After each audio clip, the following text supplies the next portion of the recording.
ಬೆಂಗಳೂರಿನ ತತ್ವಮಸಿ ಗುರು ಪರಂಪರಾ ಆಶ್ರಮದಲ್ಲಿ ಗುರು ಪೂರ್ಣಿಮೆ ವಿಜೃಂಭಣೆಯಿಂದ ಆಚರಣೆ ಮಾಡಲ್ಪಟ್ಟಿತು. ರಾಜಋಷಿ ಕಾಲಜ್ಞಾನಿ ಗುರುಜಿಯವರ ದಿವ್ಯ ಸಮ್ಮುಖದಲ್ಲಿ ನಡೆದಂತಹ ಕಾರ್ಯಕ್ರಮದಲ್ಲಿ ನವಗ್ರಹ ಶಾಂತಿ ಹೋಮ, ವಾಸುಕಿ ಸುಬ್ರಹ್ಮಣ್ಯ ಯಾಗ, ಕಾಮಾಖ್ಯ ಯೋನಿ ಪೀಠದ ವಿಶೇಷ ಪೂಜೆ ಕೂಡ ನೆರವೇರಿತು. ಗುರುಜಿ ಲೋಕ ಕಲ್ಯಾಣದ ಸಂದೇಶವನ್ನು ನೀಡಿ ಭಕ್ತರಿಂದ ಗುರುಪಾದ ಪೂಜೆಯನ್ನು ಸ್ವೀಕಾರ ಮಾಡಿದರು.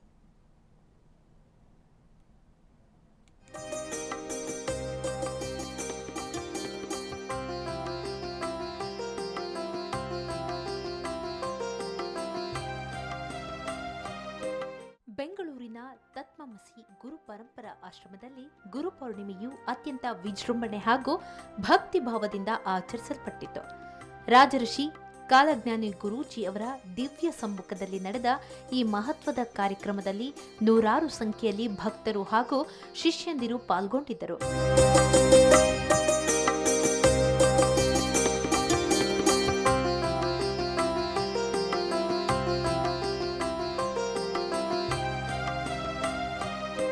ಆಶ್ರಮದಲ್ಲಿ ವಿಶೇಷವಾಗಿ ಪ್ರತಿಷ್ಠಾಪಿಸಲಾಗಿರುವ ರಾಹು ಕೇತುಗಳ ಸನ್ನಿಧಿಯು ಭಕ್ತರ ಸಕಲ ಕಷ್ಟ ಕಾರ್ಪಣ್ಯಗಳನ್ನು ಹಾಗೂ ದೋಷಗಳನ್ನು ನಿವಾರಿಸುವ ಪ್ರಮುಖ ಕೇಂದ್ರವಾಗಿ ರೂಪುಗೊಂಡಿದೆ. ಇಲ್ಲಿಗೆ ಬರುವ ಪ್ರತಿಯೊಬ್ಬರ ಕುಂದುಕೊರತೆಗಳನ್ನು ಪರಿಹರಿಸುವಲ್ಲಿ ಈ ಕ್ಷೇತ್ರ ಯಶಸ್ವಿಯಾಗಿದೆ.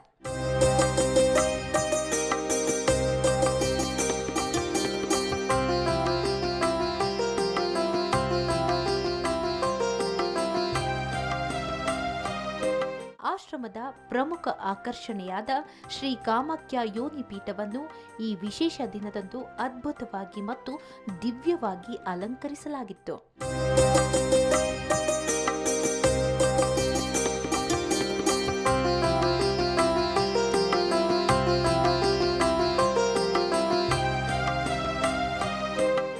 ಗುರು ಪೌರ್ಣಿಮೆಯ ಅಂಗವಾಗಿ ನವಗ್ರಹ ಶಾಂತಿ ಹೋಮ ಹಾಗೂ ವಾಸುಕಿ ಸುಬ್ರಹ್ಮಣ್ಯ ಯಾಗವನ್ನು ಬಹಳ ಶಾಸ್ತ್ರಬದ್ಧವಾಗಿ ನೆರವೇರಿಸಲಾಯಿತು. ನಂತರ ನಡೆದ ಪೂರ್ಣಾಹುತಿಯೊಂದಿಗೆ ಧಾರ್ಮಿಕ ವಿಧಿವಿಧಾನಗಳು ಪರಿಪೂರ್ಣಗೊಂಡವು.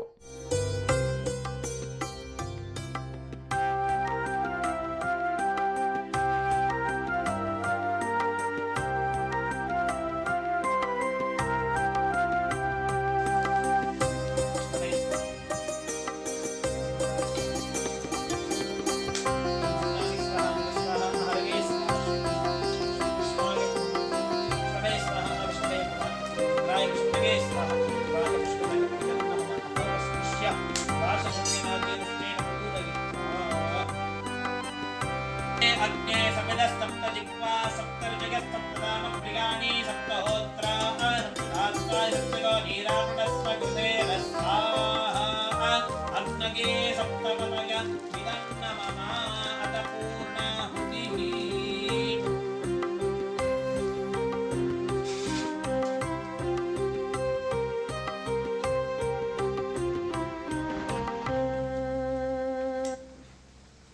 ಗುರುಪೌರ್ಣಿಮೆಯ ಈ ಪವಿತ್ರ ಸಂದರ್ಭದಲ್ಲಿ ಗುರೂಜಿಯವರು ಭಕ್ತರನ್ನು ಉದ್ದೇಶಿಸಿ ವಿಶೇಷವಾದ ಕಾಲಜ್ಞಾನವನ್ನು ನುಡಿದರು. ಮುಂಬರುವ ದಿನಗಳ ಸೂಚನೆಗಳು ಹಾಗೂ ಲೋಕ ಕಲ್ಯಾಣದ ಸಂದೇಶವನ್ನು ನೀಡುವುದರ ಮೂಲಕ ಸರ್ವರಿಗೂ ಶುಭ ಕೋರಿದರು. ಹಿಂದೆ ಋಷಿಮುನಿಗಳು ಹಿಂದೆ ಸುಮಾರು ವರ್ಷಗಳಿಂದ ಈ ರಾಹು ಕೇತುಗಳನ್ನು ಸ್ಥಾಪನೆ ಮಾಡಿ ದೇವಸ್ಥಾನ ಮಾಡಿ ಒಂದು ಮುಂದೊಡೆದಂತಹ ವ್ಯಕ್ತಿಗಳೇ ಯಾರು ಇಲ್ಲ. ಇತ್ತೀಚಿನ ನಿರ್ಮಾಣಗಳಲ್ಲಿ ಕರ್ನಾಟಕದಲ್ಲಿ ರಾಹು ಕೇತುಗಳ ಕ್ಷೇತ್ರ ಇರೋದಂದ್ರೆ ನಮ್ದೊಂದೇ ಇರೋದು, ಎಲ್ಲಿಯೂ ರಾಹು ಕೇತುಗಳ ಕ್ಷೇತ್ರ ಇಲ್ಲ. ಧಾರ್ಮಿಕ ಕಾರ್ಯಕ್ರಮಗಳ ಮುಕ್ತಾಯದ ಬಳಿಕ ರಾಜಋಷಿ ಕಾಲಜ್ಞಾನಿ ಗುರೂಜಿ ಅವರ ಗುರುಪಾದ ಪೂಜೆಯನ್ನು ಭಕ್ತಿಪೂರ್ವಕವಾಗಿ ನಡೆಸಿಕೊಡಲಾಯಿತು. ಈ ಪೂಜೆಯಲ್ಲಿ ಪಾಲ್ಗೊಂಡಿದ್ದ ಎಲ್ಲ ಶಿಷ್ಯರು ಮತ್ತು ಭಕ್ತರು ಗುರೂಜಿಯವರ ಪಾದ ಸ್ಪರ್ಶವನ್ನು ಪಡೆದು ಧನ್ಯರಾದರು ಹಾಗೂ ಪುನೀತರಾದರು.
ಗುರುಪೌರ್ಣಿಮೆಯ ಈ ಪವಿತ್ರ ಸಂದರ್ಭದಲ್ಲಿ ಗುರೂಜಿಯವರು ಭಕ್ತರನ್ನು ಉದ್ದೇಶಿಸಿ ವಿಶೇಷವಾದ ಕಾಲಜ್ಞಾನವನ್ನು ನುಡಿದರು.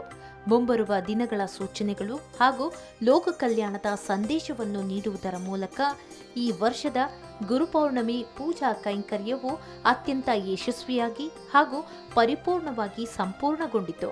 Bureau report, freedom TV.